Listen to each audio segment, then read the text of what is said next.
Hello and welcome to Part 9 of the Airworthiness Management and Aircraft Records series. My name is Jack Tunnell and I'm your host for this series. This will be a quick look at why alterations matter.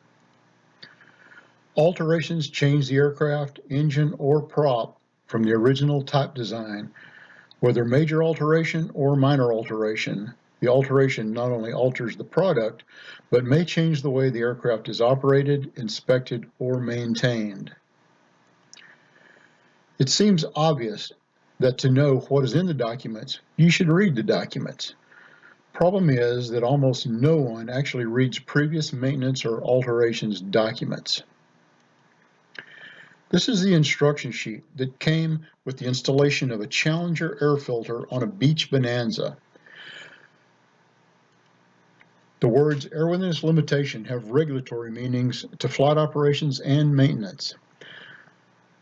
In this example, the filter must be cleaned and serviced every 100 hours or 12 months.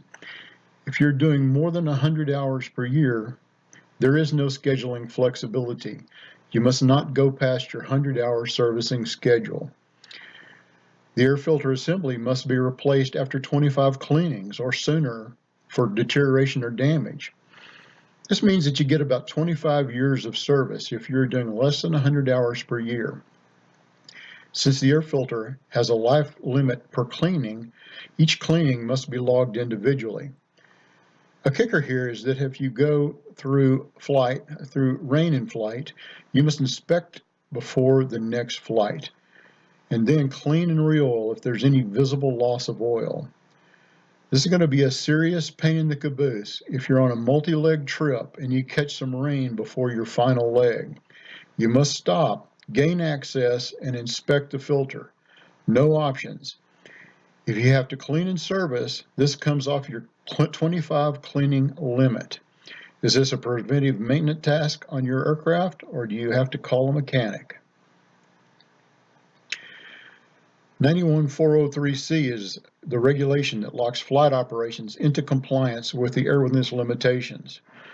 4316 is the regulation that locks maintenance into compliance with any airworthiness limitation requirements. Remember, any airframe, engine, propeller, or appliance could have life limits and airworthiness limitations.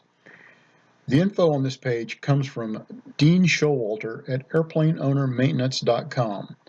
Airplaneownermaintenance.com has a lot of great info and deserves a look. Example 2 is the backside of Form 337 for the same Bonanza referenced in Example 1. It is for the installation of microaerodynamics vortex generators.